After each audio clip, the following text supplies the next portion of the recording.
Welcome back to Footballology. So today was the fourth and final day of the NFL Scouting Combine. It was pretty much all the D-backs. I'm just going to lump them all together, safeties and corners. It was really interesting, honestly. Going into like the combine, things like that, I don't ever really look at any projections or any kind of like rankings or anything like that until the combine actually starts. And then I go back and look at all the experts' rankings and where they got players at and all that. So DeAndre Baker was one of the guys that were top corner, and today he didn't look that good. Same thing goes for Greedy Williams. He didn't look that good. He actually stopped working out because he said he had cramps.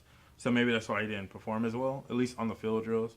He ran a good 40 and things like that. But when you have the 40-yard dash, it looks good. But on the field drills kind of gives you a full story of who the player is. And if he looks even better on the field, then that makes you either go back and look at the film or at least confirm what you did see on the film. So with Greedy Williams, he just didn't look that good. He looked very unorthodox. His hips didn't look good. He just looked like he didn't really fit or flow. And so that might hurt him. It might not. Like I said, it just depends on where these guys have him ranked as far as like the NFL evaluators and the GMs and scouts like that, because what they say is the final decision. But at the end of the day, I personally didn't think he looked that good as far as being one of the top corners. Byron Murphy, the guy out of Washington, they said that he was a highly rated corner. He looked pretty decent. He actually picked up some weight, so he didn't. I don't think he moved as well as he probably wanted to, but overall he moved pretty fluid, and his hips looked good. He looked really good in the own position or in the position drill, sorry, on the field, and he just kind of looked like he belonged. Now, if he's going to play at the weight that he came in at the combine at, I'm not sure, but he definitely, I just think he doesn't know how to carry it yet. That was something they said on the telecast. He just didn't know how to carry it. Maybe that's what the problem was. And so maybe give him time, maybe get used to having that weight on him, and then maybe he starts to move a little bit better. A guy that really stood out to me, David Long out of Michigan. He looked really good. They were talking about playing him at nickel. I'm almost curious to see if he could play on the outside. But anyways, I think he looked really fluid in his drills. He looked really good in the 40. I think he ran like a 4.4. But he looked overall, he looked like one of the better corners that were on the field today. And I think realistically, he helped his draft stock probably push himself into the later first round, maybe high second round for sure. And, you know, people are obviously going to go back and look at what he did. Rock Yasin, he looked really good out of Temple. I thought he performed really well. It was a guy that I was looking at the Senior Bowl, and they kept talking about it and rant and raving about at the Senior Bowl. He looked really good. So Rock Yasin actually came in and stepped up his game. And then personally, the best corner of the day, on my opinion, and I think a guy that's probably pushed himself way at least in the middle of the first round, was Isaiah Johnson out of Houston. Dude is a long corner. I think he's like 6'2", 6'3", somewhere around there. And he ran really good. I think he ran a 4.4. He looked extremely well in the drills.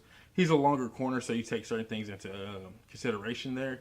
But overall, I think he was probably the best D-back, or best corner on the field at least. Not D-back, but best corner on the field. And he performed really well as far as all the corners go. And I think he personally, as a corner, won the day today. And then if we move to the safety position, the guy out of Jonathan Abram from Mississippi State, he definitely looked good. The one of the comparisons, who did they compare him to? I forgot who they compared him to. But one of the guys that I felt like he was compared to coming out was Jamal Adams.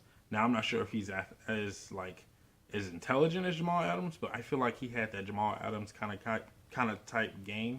Jamal came out at LSU as more of a hitter who can play some zone.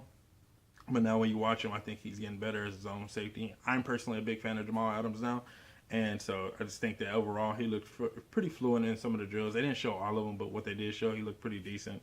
And then Nasir Adderley was a guy that I was extremely excited to see. I was like so excited to see him. And he couldn't go today because he had an ankle injury, but I'm still excited to see him. And then I think that was pretty much it as far as the safeties. Will Harris was a guy out of Boston College. He looked pretty decent. He looked like he can actually play some safety. And I'm pretty interested to see how he's going to play. But overall, I would say the D-backs today didn't perform extremely well. They didn't hurt themselves. They just they were where they were. I think a lot of teams are kind of mad now because, like I was saying about the offensive side of the ball, I think the same thing is starting to stand out for the defensive side of the ball. If you're a defensive back in free agency this year, this is the best time to be a defensive back. I think some of these guys kind of got pushed down the pecking order just a little bit, and some guys got raised up, like Isaiah Johnson for sure. But I think overall, these D-backs are probably going to start to see late first round, maybe early second.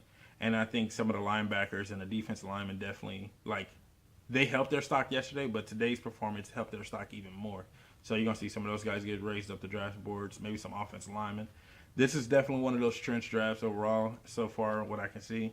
I got a couple more videos coming out for you guys. I'm going to try to find some more draft prospects, guys that wasn't at the combine that I was high on.